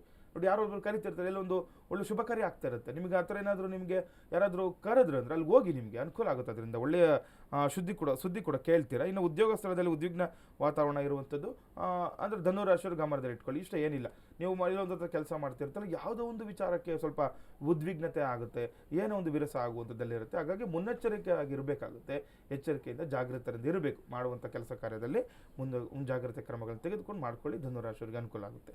ಇನ್ನು ಮಕರ ರಾಶಿಯವರಿಗೆ ನೋಡಿದಾಗ ಇದನ್ನ ಮನೆಗೆ ವಿಶೇಷ ವ್ಯಕ್ತಿಗಳ ಆಗಮನ ಸಾಧ್ಯತೆ ಇರುವಂಥದ್ದು. ಯಾರೆಲ್ಲ ಮಕರ ರಾಶಿಗಳಿದ್ದೀರಾ ಇವತ್ತು ಮನೆಗೆ ವಿಶೇಷ ಒಂದು ವ್ಯಕ್ತಿಗಳು ಬರುವಂಥದ್ದು, ಯಾರೋ ನಿಮಗೆ ಇಷ್ಟ ಮಿತ್ರರು ಬರುವಂಥದ್ದೆಲ್ಲ ಆಗುತ್ತೆ. ಇನ್ನು ಧಾರ್ಮಿಕ ಸಮಾರಂಭಗಳಲ್ಲಿ ವ್ಯಾಪಾರಸ್ಥರಿಗೆ ಲಾಭದ ನಿರೀಕ್ಷೆ ಕೂಡ ಇರುತ್ತೆ. ಯಾರೆಲ್ಲ ಈಗ ನೋಡಿ ಮಕರ ರಾಶಿಗಳಿದ್ದೀರಾ, ವ್ಯಾಪಾರಸ್ಥರಿದ್ದೀರಾ, ನಿಮಗೆ ಇವತ್ತು ಹೆಚ್ಚಿನ ಲಾಭಾಂಶ ಕೂಡ ಕಂಡುಕೊಳ್ಬೋದು ಅಂತ ಹೇಳ್ತಾ ಇದ್ದೀನಿ ಮಕರ ರಾಶಿಯವರಿಗೆ. ಗುರುಗಳೇ, ಒಂದು ಕರೆ ಸಿದ್ಧವಾಗಿದೆ, ನೋಡೋಣ. ನಮಸ್ತೆ, ನಿಮ್ಮ ಹೆಸರು? ವಿಮಲಾನಮ್ಮ. ಎಲ್ಲಿಂದ ಕರೆ ಮಾಡ್ತಿದ್ದೀರಮ್ಮ? ಬೆಂಗಳೂರಮ್ಮ. ಯಾರ ಬಗ್ಗೆ ಕೇಳಬೇಕಿತ್ತು? ನನ್ನ ಮಗಳ ಬಗ್ಗೆ ಕೇಳ್ಬೇಕಪ್ಪ. ಹುಟ್ಟಿದ ದಿನಾಂಕವನ್ನು ತಿಳಿಸಿ. ಅವಳದು 25/9 ಹಾಂ 1997. 25/9/1997. ಹುಟ್ಟಿದ ಸ್ಥಳ ಗೊತ್ತಿದೆಯಾ? ಸ್ಥಳ KGF. KGF. ಹುಟ್ಟಿದ ಸಮಯ ಅಮ್ಮ? ಮಧ್ಯಾಹ್ನ 1:25. ಮಧ್ಯಾಹ್ನ 1:25. ಸರಿ, ಗುರುಗಳಿದ್ದಾರೆ. ನಿಮ್ಮ ಸಮಸ್ಯೆಯನ್ನು ತಿಳಿಸಿ ನೇರವಾಗಿ ಗುರುಗಳ ಜೊತೆ ಪರಿಹಾರವನ್ನು ಕಂಡುಕೊಳ್ಳಿ. ನಮಸ್ತೆ ಅಮ್ಮ, ಹೇಳಿ, ಏನು ಪ್ರಶ್ನೆ ಕೇಳಬೇಕಿತ್ತು? ನಮಸ್ಕಾರ ಗುರುಜಿ. ನಮಸ್ತೆ, ಹೇಳಿ. ಮದ್ವೆ ಬಗ್ಗೆ ವಿಚಾರ ತಿಳ್ಕೊಬೇಕು ಗುರುಜಿ. ಮದುವೆ ಬಗ್ಗೆ ನೋಡ್ತಾ ಇದ್ದೀರಾ? ಮದ್ವೆ ಬಗ್ಗೆ ಗುರುಜಿ. ಓಕೆ. ಇವಾಗ ನೋಡಿ, ಇವಾಗ ಮಗುದು ಪುನರ್ವಸು ನಕ್ಷತ್ರ ಮಿಥುನ ರಾಶಿಯವರಿಗೆ ನೋಡಿ ಇವಾಗ ಒಂದು ಗುರು ಒಂದು ದೃಷ್ಟಿ ಪ್ರಾರಂಭ ಆಗಿದೆ ಅಮ್ಮ. ಇವಾಗ ಮದುವೆ ವಿಚಾರದಲ್ಲಿ ಸ್ವಲ್ಪ ನೀವು ಮಾತುಕತೆ ಮಾಡ್ಕೊಳ್ಬೇಕು. ನಿಮ್ಮ ಕಡೆಯಿಂದ, ತಾಯಿ ಕಡೆಯಿಂದ ಅನುಕೂಲ ಆಗುತ್ತೆ. ಏನಾದರೂ ನೀವು ಈಗ ನೋಡಿರ್ತೀರಲ್ವ, ನಿಮ್ಮ ಒಂದು ಇದರಿಂದ ನಿಮ್ಮ ಮಗುನ ಒಂದು ಮದುವೆ ವಿಚಾರದಲ್ಲಿ ಅನುಕೂಲಗಳು ಆಗುತ್ತೆ. ಸ್ವಲ್ಪ ನಿಮ್ಮ ಎಫರ್ಟ್ ಜಾಸ್ತಿ ಇರಬೇಕಾಗುತ್ತೆ. ಮಗನಿಗೆ ಸ್ವಲ್ಪ ಹೇಳಿ ಹೆಣ್ಣು ನೋಡುವಂಥ ವಿಚಾರನೋ, ಅಥವಾ ಕೆಲವರು ಈಗ ಏನಾಗುತ್ತೆ, ಇವರು ಸ್ವಲ್ಪ ಒಂದು ಬುದ್ಧಿಶಕ್ತಿಯಲ್ಲಿ ತುಂಬ ಚಾಣಾಕ್ಷರ ಇದ್ದಾರೆ. ನಿಮ್ಮ ಮಗನ ಮಾತು ಕೂಡ ಚೆನ್ನಾಗಿರುತ್ತೆ, ಚೆನ್ನಾಗಿ ಮಾತಾಡ್ತಾ ಇರ್ತಾರೆ. ಹಾಗಾಗಿ ಏನಾಗುತ್ತೆ ಗೊತ್ತಾ, ಈಗ ನಿಮ್ಮ ಒಂದು ಇದರಿಂದ ತಾಯಿಯ ಒಂದು ಕಡೆಯಿಂದ ಒಂದು ಮದುವೆ ವಿಚಾರದಲ್ಲಿ ಅನುಕೂಲ ಅಂತ ಹೇಳ್ತಾ ಇದೆ. ಹಾಗಾಗಿ ಸ್ವಲ್ಪ ನಿಮ್ಮ ಕಡೆಯಿಂದ ಸ್ವಲ್ಪ ಅವ್ರಿಗೆ ಇದು ಪುಷಪ್ ಮಾಡಬೇಕಾಗುತ್ತೆ. ಇದ್ರ ಜೊತೆ ನೋಡಿ, ಈಗ ಶನಿಯ ಒಂದು ಏನಾಗುತ್ತೆ ಮಹಾದಶ ಇರೋದ್ರಿಂದ ಸ್ವಲ್ಪ ತಡ ಆಗುತ್ತೆ. ಏನಾಗುತ್ತೆ, ಅವ್ರಿಗೆ ಸ್ವಲ್ಪ ಮನಸ್ಸು ತೋರಿಸ್ತಾ ಇರಲ್ಲ. ಯಾವುದೇ ಒಂದು ಒಳ್ಳೆ ಕೆಲಸ ಮಾಡಬೇಕಂದ್ರೆ ಕೂಡ ಯಾವುದೋ ಒಂದು ಅಡ್ಡಿ ಬರ್ತಾ ಇರುತ್ತೆ. ಇದೆಲ್ಲ ಆಗುತ್ತೆ. ಇದನ್ನೆಲ್ಲಕ್ಕೂ ಪರಿಹಾರ ನಿಮ್ಮಿಂದಲೇ ಆಗುವಂಥದ್ದು. ತಾಯಿಯಿಂದ ತುಂಬ ಒಂದು ಅನುಕೂಲ ಇದೆ. ಯಾಕೆಂದರೆ ಲಾಭಸ್ಥಾನದಲ್ಲಿ ಈಗ ಚಂದ್ರ ಇರೋದ್ರಿಂದ ನಾವು ಮಾತೃವಿಗೆ ನೋಡ್ತೀವಿ. ಅವರಿಂದ ನಿಮಗೆ ಈಗ ಏನಾಗುತ್ತೆ, ಅವ್ರ ಜೊತೆ ಸಪ್ತಮದಲ್ಲಿ ಕೂಡ ಚಂದ್ರ ಸ್ಥಿರವಾಗಿರೋದ್ರಿಂದ ಏನು ಮಾಡಬೇಕು, ಈಗ ನಿಮ್ಮಿಂದ ಸ್ವಲ್ಪ ಅನುಕೂಲಗಳಾಗುತ್ತೆ. ನೀವು ಸ್ವಲ್ಪ ಅವ್ರ ಜೊತೆಗೆ ಕೂತು ಮಾತಾಡಿ ಈ ಮದುವೆ ವಿಚಾರ ಬಗೆಹರಿಸ್ಕೊಳ್ಬೇಕು. ಅದರಿಂದ ಕೂಡ ಮುಂದಿನ ದಿನಗಳಲ್ಲಿ ಅನುಕೂಲ ಇದೆ. ಈಗ ಮುಂದಿನ ಇನ್ನೊಂದು 2 ತಿಂಗಳಲ್ಲಿ ಮದುವೆ ವಿಚಾರದಲ್ಲಿ ಅನುಕೂಲಗಳಿದೆಯಮ್ಮ. ಕರೆ ಮಾಡಿದ್ದಕ್ಕಾಗಿ ಧನ್ಯವಾದಗಳು. ನಿಮಗೆ ಸಂಪೂರ್ಣವಾದ ಮಾಹಿತಿ ಬೇಕಾದಲ್ಲಿ ಗುರುಗಳ ಸಂಖ್ಯೆಗೆ ಕರೆ ಮಾಡಿ ನೇರವಾಗಿ ಅಪಾಯಿಂಟ್ಮೆಂಟನ್ನು ಫಿಕ್ಸ್ ಮಾಡಿಕೊಂಡು ಕಚೇರಿಯಲ್ಲಿ ಗುರುಗಳನ್ನು ಭೇಟಿ ಮಾಡಬಹುದು. ಗುರುಗಳೇ, ಇನ್ನುಳಿದ 2 ರಾಶಿಗಳ ಫಲಾನುಫಲ ಹೇಗಿದೆ? ನೋಡಿ, ಮುಂದಿನ ರಾಶಿ ಕುಂಭರಾಶಿ. ಕುಂಭರಾಶಿಯವರಿಗೆ ಈ ದಿನ ಗೃಹ ನಿರ್ಮಾಣ ಕಾರ್ಯದಲ್ಲಿ ಪ್ರಗತಿ ಅಂತ ಹೇಳ್ತಾ ಇದೆ. ಅವರೆಲ್ಲ ಕುಂಭರಾಶಿಗಳು ಇದ್ದಾರೆ. ನೋಡಿ, ಮನೆ ನಿರ್ಮಾಣಕ್ಕೆ ಇವತ್ತು ಒಳ್ಳೆಯ ಒಂದು ಅನುಕೂಲ ಇದೆ, ಪ್ರಗತಿ ಆಗುತ್ತೆ. ಮನೆಯ ಅರ್ಧಂಬರ್ಧಕ್ಕೆ ನಿಂತಿರುತ್ತೆ ಅಥವಾ ಏನೋ ಒಂದು ತೊಂದರೆ ಆಗಿರುತ್ತೆ, ಅವೆಲ್ಲವುಗಳನ್ನು ನೀವು ಬಗೆಹರಿಸ್ಕೊಳ್ಳಲಿಕ್ಕೆ ಶುಭ ದಿನ. ಮಹಿಳೆಯರ ಆಸೆ ಆಕಾಂಕ್ಷೆಗಳು ಕೂಡ ಕೈಗೂಡುವ ಸಾಧ್ಯತೆ. ಕುಂಭರಾಶಿಯವರು ಯಾರೆಲ್ಲ ಹೆಣ್ಣು ಮಕ್ಕಳು ಇರ್ತೀರ, ಮಹಿಳೆಯರಿಗೆ ಆಸೆ ಆಕಾಂಕ್ಷೆಗಳು ಕೂಡ ಇವತ್ತು ಏನು ತುಂಬ ಆಸೆಗಳಿದ್ದೇ ಇರುತ್ತೆ. ಏನೋ ಒಂದು ಆಕಾಂಕ್ಷೆ ಇರುತ್ತೆ, ಯಾವುದೋ ಒಂದು ಸಾಧನೆ ಮಾಡಬೇಕು ಅಂದ್ಕೊಳ್ತಾ ಇರ್ತೀರ. ಕುಟುಂಬದಲ್ಲಿ ಏನೋ ಒಂದು ಆಸೆ ಇರುತ್ತೆ, ಅವೆಲ್ಲವನ್ನು ಕೂಡ ನೀವು ಈ ದಿನ ಸಾಧನೆ ಮಾಡ್ಕೊಳ್ಳಲಿಕ್ಕೆ ಶುಭ ದಿನ. ಅದರ ಕಡೆ ನೀವು ಗಮನವನ್ನು ಕೊಡಬೇಕಾಗುತ್ತೆ. ಇನ್ನು ಕಡೆಯ ರಾಶಿ ಮೀನ ರಾಶಿಯವರಿಗೆ ನೋಡಿದಾಗ ಇದನ್ನು ಕೆಲವರಿಗೆ ಉದ್ಯೋಗದಲ್ಲಿ ಬದಲಾವಣೆ ಉಂಟಾಗುವ ಸಾಧ್ಯತೆ ಇರುತ್ತೆ. ನೋಡಿ, ಗಮನದಲ್ಲಿ ಇಟ್ಕೊಳ್ಬೇಕು. ಕೆಲವರು ಉದ್ಯೋಗ ಬದಲಾವಣೆ ಆಗುವಂಥದ್ದು, ಅದೆಲ್ಲ ಸ್ವಲ್ಪ ನೀವು ಜಾಗೃತರಾಗಿ ಇಡಬೇಕು. ಯಾಕಂದರೆ ಕೆಲವರಿಗೆ ಇಷ್ಟ ಇರಲ್ಲ, ಉದ್ಯೋಗ ಮಾಡ್ತಾ ಇರ್ತಾರೆ, ಬದಲಾವಣೆ ನಿರೀಕ್ಷೆ ಮಾಡ್ತಾ ಇರ್ತೀರ. ಇನ್ನು ಅನವಶ್ಯಕವಾಗಿ ಯಾವುದೋ ಬದಲಾವಣೆಗಳಾಗ್ಬಿಡುತ್ತೆ. ಹಾಗಾಗಿ ಎಚ್ಚರಿಕೆಯಿಂದ ಇರಬೇಕಾಗುತ್ತೆ. ಇನ್ನು ಮನೋಕಾಮನೆಗಳು ಕೂಡ ಪೂರ್ಣಗೊಳ್ಳುವುದು. ಇಷ್ಟ ಕಾಮಾರ್ಥಗಳು ನೀವೇನಾದ್ರೂ ಅನ್ಕೊಂಡಿರುವಂಥದ್ದು, ಮಾನಸಿಕವಾಗಿ ಏನೋ ಒಂದು ಕನಸು ಕಾಣ್ತಾ ಇರ್ತೀರಲ್ವ, ಆ ಕನಸು ನನಸಾಗುವಂತಹ ಶುಭದಿನ ಇವತ್ತು ಮೀನರಾಶಿಯವರಿಗೆ. ವೀಕ್ಷಕರೇ, ಧಾರ್ಮಿಕ ಚಿಂತನೆಯ ವಿಚಾರದಲ್ಲಿ ಮದುವೆ ವಿಳಂಬವಾಗಲಿಕ್ಕೆ ಕಾರಣಗಳನ್ನು ಗುರುಗಳು ತಿಳಿಸಿದ್ರು. ಹಾಗೆಯೇ ರಾಶಿಗನುಗುಣವಾಗಿ ಗುರುಗಳು ಪರಿಹಾರವನ್ನು ತಿಳಿಸ್ತಿದ್ದಾರೆ. ಮುಂದಿನ ರಾಶಿಯವರಿಗೆ ಪರಿಹಾರಗಳು ಹೇಗಿದೆ ಗುರುಗಳಿಂದ ಕೇಳೋಣ. ಗುರುಗಳೇ, ನೋಡಿ, ಈಗ ಮದುವೆ ಅನ್ನೋ ಅಂತ ವಿಚಾರ ಬಂದಾಗ ನಾನಾ ಕಾರಣಗಳಿರುತ್ತೆ. ನಾವು ದಿನನಿತ್ಯವೂ ಕೂಡ ಒಂದೊಂದು ಕಾರಣಗಳ ಬಗ್ಗೆ ತಿಳಿಸ್ಕೊಡ್ತಾ ಬರ್ತಾ ಇದ್ದೀವಿ. ಕೆಲವೊಂದು ಪ್ರಾರಬ್ಧ ಕರ್ಮ, ಸಜ್ಜಿತ ಕರ್ಮ, ಕ್ರಿಯಾಕರ್ಮ ಅಂತ ಇರುತ್ತೆ. ಕೆಲವೊಂದು ಪ್ರಾರಬ್ಧ, ಈಗ ಏನಾದರೂ ನೋಡಿ ಒಂದು ತೊಂದರೆಗಳು ಆಗ್ತಾ ಇತ್ತು, ಅಥವಾ ಮದುವೆಗಳು ಆಗ್ತಾ ಇಲ್ಲ, ನಿಲ್ತಾ ಇರುತ್ತೆ, ಅಥವಾ ಮದುವೆ ಆದಮೇಲೆ ತೊಂದರೆ ಅಂತ ಈಗ ಸಾಮಾನ್ಯವಾಗಿ ನಾವು ಒಂದು ಆಡು ಭಾಷೆಯಲ್ಲಿ ನೋಡ್ತೇವೆ. ನಮ್ದೇನಪ್ಪ ಇದು ಪ್ರಾರಬ್ಧ ಕರ್ಮ ಅಂತ ಹೇಳ್ತಾ ಇರ್ತಾರೆ. ಅಂದರೆ ಆ ರೀತಿ ಇರುವಂತಹ ಕರ್ಮಫಲಗಳಿಂದ ಬಂದಂತಹ ಒಂದು ದೋಷಗಳಿಂದ ಕೂಡ ಕೆಲವೊಂದು ನಮಗೆ ಮದುವೆ ವಿಳಂಬ ಆಗ್ತಾ ಇರುತ್ತೆ. ಇನ್ನು ಏನೋ ಒಂದು ಸಂಚಿತ ಕರ್ಮ, ಏನೋ ಒಂದು ಎಲ್ಲೋ ಒಂದು ಹತ್ರ ಗಂಡು ಹೆಣ್ಣು ನೋಡಿರ್ತೀರಾ, ಅಥವಾ ಕೆಲವ್ರಿಗೆ ಅವ್ರಿಗೆ ಇಷ್ಟ ಆಗಿರುತ್ತೆ ಅಥವಾ ಇಷ್ಟ ಆಗಿರಲ್ಲ, ಅಥವಾ ಯಾವುದೋ ಒಂದು ಕಾರಣಾಂತರಗಳಿಂದ ಮದುವೆ ಮುರಿದು ಹೋಗಿರುವಂಥದ್ದೆಲ್ಲ ಆಗ್ಬಿಡುತ್ತೆ. ಹಾಗಾಗಿ ಈ ರೀತಿ ಇರುವಂತಹ ಕರ್ಮಫಲಗಳಿಂದ ನೀವು ಕೆಲವೊಂದು ಏನೇ ಪೂಜೆ ಪುನಸ್ಕಾರಗಳನ್ನು ಮಾಡಿದ್ರೂ ಕೂಡ ಅದು ಕರ್ಮ ನಮಗೆ ಬಿಟ್ಟು ಹೋಗ್ತಾ ಇರಲ್ಲ. ಹಾಗಾಗಿ ಮದುವೆ ಅನ್ನೋಂಥ ವಿಚಾರನೇ ತುಂಬ ವಿಶೇಷವಾಗಿರುವಂಥದ್ದು, ಮಾನವನ ಜೀವನದಲ್ಲಿ ತುಂಬ ಪ್ರಮುಖವಾಗಿರುತ್ತೆ. ಅದರಲ್ಲಿ ಕೂಡ ನಾವು ಒಂದು ಸರಳ ಪರಿಹಾರಗಳನ್ನು ತಿಳಿಸ್ಕೊಡ್ತಾ ಬರ್ತಾ ಇದ್ದೀವಿ. ಈ ದಿನ ನಾವು ಮಿಥುನ ರಾಶಿ ಅಥವಾ ಮಿಥುನ ಲಗ್ನದಲ್ಲಿ ಜನನವಾಗಿರೋರು ಏನು ಮಾಡಬೇಕು ಅಂತ ಈಗ ನೋಡ್ಕೊಳ್ಬೇಕು. ಒಂದು ಜಾತಕವನ್ನು ನೋಡಿದಾಗ ಅವರಿಗೆ ರಾಶಿಗಳೆಲ್ಲರೂ ಕೂಡ ಈಗ ನಾಮ ನಕ್ಷತ್ರದಿಂದ ಕೂಡ ಕೆಲವರು ತಿಳ್ಕೊಂಡ್ಬಿಟ್ಟಿರ್ತೀರ, ಕೆಲವರು ಜನ್ಮ ನಕ್ಷತ್ರದಿಂದ ಕೂಡ ಕೆಲವರು ತಿಳ್ಕೊಂಡ್ಬಿಟ್ಟಿರ್ತೀರ. ಇದರ ಜೊತೆ ಲಗ್ನ ಅಂತ ಇರುತ್ತೆ. ಅಂದರೆ ನಮ್ಮ ಜನನ ಸಮಯದಲ್ಲಿ ಯಾವ ಒಂದು ಲಗ್ನದಲ್ಲಿ ನಾವು ಜನನವಾಗಿದ್ದೀವಿ ಅದನ್ನು ಕೂಡ ಅವಶ್ಯಕವಾಗಿ ತಿಳ್ಕೊಬೇಕಾಗುತ್ತೆ. ಯಾಕಂದರೆ ಲಗ್ನದಲ್ಲಿ ತುಂಬ ಇಂಪಾರ್ಟೆಂಟ್ ಅಂತ ನಾವು ಹೇಳ್ತೀವಿ. ಒಂದು ಜಾತಕವನ್ನು ನೋಡಿದಾಗ ಆ ಲಗ್ನಾಧಿಪತಿ ಯಾರಾಗಿರ್ತಾರೆ, ಆ ಲಗ್ನಾಧಿಪತಿ ಜೊತೆ ಸಪ್ತಮ ಭಾವದಲ್ಲಿ ಯಾರಿದ್ದಾರೆ ಅದನ್ನೆಲ್ಲವನ್ನು ಕೂಡ ತಿಳ್ಕೊಬೇಕಾಗುತ್ತೆ ಮದುವೆ ವಿಚಾರ ಅಂತ ಬಂದಾಗ. ಹಾಗಾಗಿ ಈ ದಿನ ನಾವು ಲಗ್ನಾಧಿಪತಿ ಬಂದು ಮಿಥುನ ರಾಶಿಯವರಿಗೆ ಬುಧ ಗ್ರಹ ಆಗಿರುವುದು, ಇದರ ಜೊತೆ ಈ ಕನ್ಯಾ ರಾಶಿಯವರಿಗೂ ಕೂಡ ಈ ಲಗ್ನಾಧಿಪತಿ ಬಂದು ಈ ಬುಧ ಆಗಿರ್ತಾನೆ. ಕನ್ಯಾ ಅಥವಾ ರಾಶಿ ಆಗಲಿ ಅಥವಾ ಲಗ್ನ ಆಗಲಿ, ಈ ಎರಡಕ್ಕೂ ಕೂಡ ಈ ಒಂದು ಬುಧನೇ ಅಧಿಪತಿ ಆಗಿರೋದ್ರಿಂದ ನೀವೇನು ಸರಳ ಪರಿಹಾರಗಳನ್ನು ಮಾಡ್ಕೊಳ್ಬೇಕು ತಿಳ್ಕೊಬೇಕಾಗುತ್ತೆ. ಏನಾಗುತ್ತೆ ಈ ತೊಂದರೆಗಳನ್ನು ನಾನು ಹೇಳ್ಬಿಡ್ತೀನಿ. ಯಾಕಂದರೆ ಇವಾಗ ನೋಡಿ, ಮಿಥುನ ಒಂದು ರಾಶಿ, ಮಿಥುನ ಲಗ್ನ ಅಂತ ಬಂದಾಗ ಕೆಲವೊಂದು ಮದುವೆ ವಿಚಾರದಲ್ಲಿ ಸಮಾನವಾಗಿ ತುಂಬ ಇವರು ತೊಂದರೆಗಳನ್ನ ಅನುಭವಿಸ್ತಾರೆ ಅಂತ ಹೇಳ್ತಾರೆ. ಯಾಕಂದರೆ ಕೆಲವೊಂದು ವಿಚಾರದಲ್ಲಿ ಈಗ ಮಿಥುನ ಲಗ್ನದವ್ರಿಗೆ ಆ ದ್ವಿಕಳತ್ರಯ ಒಂದು ಯೋಗ ಕೂಡ ಇರುತ್ತೆ ಅಂತ ಹೇಳುತ್ತೆ, ಅಥವಾ ಮದುವೆ ವಿಚಾರದಲ್ಲಿ ತೃಪ್ತಿ ಆಗಿರಲ್ಲ ಅಂತ ಹೇಳ್ತಾರೆ. ಇದೆಲ್ಲ ತೊಂದರೆಗಳು ಆಗ್ತಾ ಇರುತ್ತೆ. ಈಗ ನೋಡಿ, ಸಾಮಾನ್ಯವಾಗಿ ಮದುವೆ ಆಗಿ ಒಂದು 2 ವರ್ಷ 3 ವರ್ಷಕ್ಕೆಲ್ಲ ಬಿಟ್ಟು ಹೋಗುವಂಥದ್ದು, ಅಥವಾ 3 ತಿಂಗಳಿಗೆಲ್ಲ ಇದು ಒಂದು ಒಡನಾಟದಲ್ಲಿ ತೊಂದರೆಗಳಾಗುವಂಥದ್ದು, ಮಾನಸಿಕವಾಗಿ ತೊಂದರೆ ಆಗುವಂಥದ್ದು. ಯಾಕಂದರೆ ಬುಧಗ್ರಹ ಬುದ್ಧಿಕಾರಕ ಅಂತ ನಾವು ಹೇಳ್ತೀವಿ. ಈ ಬುಧಗ್ರಹ ಏನಾದರೂ ನೀಚ ಸ್ಥಾನದಲ್ಲಿ ಏನಾದರೂ ಇತ್ತ ಅಂತಂದರೆ, ಯಾಕಂದರೆ ಜನ್ಮ ಒಂದು ರಾಶಿ ಕುಂಡಲಿಯನ್ನು ನೋಡಿದಾಗ ಆ ಲಗ್ನಾಧಿಪತಿ ಅಥವಾ ರಾಶ್ಯಾಧಿಪತಿ ಏನಾದರೂ ನಿಮಗೆ ನೀಚ ಸ್ಥಾನದಲ್ಲಿ ಬಂದ ಅಂತಂದರೆ ತುಂಬ ತೊಂದರೆಗಳನ್ನು ನಾವು ಅನುಭವಿಸ್ಬೇಕಾಗುತ್ತೆ. ಗುರುಗಳೇ, ಒಂದು ಕರೆ ಸಿದ್ಧವಾಗಿದೆ, ನೋಡೋಣ. ನಮಸ್ಕಾರ, ನಿಮ್ಮ ಹೆಸರು ಮಾತಾಡಿ. ನಮಸ್ಕಾರ, ನಿಮ್ಮ ಹೆಸರು, ನಿಮ್ಮ ಹೆಸರನ್ನ ತಿಳಿಸಿ, ಮಾತನಾಡಿ. ಹಲೋ, ಹೇಳಿ, ನಿಮ್ಮ ಹೆಸರು ಹೇಳಿ. ನಮಸ್ತೆ. ನಮಸ್ತೆ, ನಿಮ್ಮ ಹೆಸರು ಹೇಳಿ. ಕೇಳಿಸ್ತಾ ಇದೆಯಾ? ಟಿವಿ ವಾಲ್ಯೂಮ್ನ ಮ್ಯೂಟ್ ಮಾಡಿ ಸರ್. ನಮಸ್ತೆ ಮೇಡಮ್. ನಮಸ್ತೆ, ನಿಮ್ಮ ಹೆಸರು ಹೇಳಿಮ್ಮ. ನನ್ನ ಹೆಸರು ಮಂಗಮ್ಮ ಅಂತ. ಯಾರ ಬಗ್ಗೆ ಕೇಳಬೇಕಾಗಿತ್ತಮ್ಮ? ನಮ್ಮ ಮಗಳ ಬಗ್ಗೆ ಕೇಳಬೇಕಾಯ್ತು. ಹುಟ್ಟಿದ ದಿನಾಂಕವನ್ನು ತಿಳಿಸಿ. ಇದು 14/2/2001. 14/2/2001. ಹುಟ್ಟಿದ ಸಮಯ ಮಧ್ಯಾಹ್ನ 2:33. ಮಧ್ಯಾಹ್ನ 2:33. ಹುಟ್ಟಿದ ಸ್ಥಳ ಗೊತ್ತಿದೆಯಮ್ಮ? ಹುಟ್ಟಿದ ಸ್ಥಳ ಹಾಸ್ಪಿಟ್ಲು ಮೇಡಮ್ ಅವರೇ. ಹಾಸ್ಪಿಟ್ಲ್ ಹುಟ್ಟಿದ್ದು. ಯಾವ ಊರು ಅಂತ ಗೊತ್ತಿದೆಯಾ? ನಾವು ಇರೋದು ಹಳ್ಳಿ, ಅವ್ರು ಹುಟ್ಟಿದ್ದು ಬೆಂಗಳೂರಲ್ಲಿ ಹಾಸ್ಪಿಟಲ್. ಬೆಂಗಳೂರಲ್ಲಿ. ಸರಿ, ಗುರುಗಳಿದ್ದಾರೆ, ನೇರವಾಗಿ ಗುರುಗಳ ಜೊತೆ ಮಾತನಾಡಿ. ನಮಸ್ತೆ ಅಮ್ಮ, ಹೇಳಿ, ಏನು ಪ್ರಶ್ನೆ ಇತ್ತು?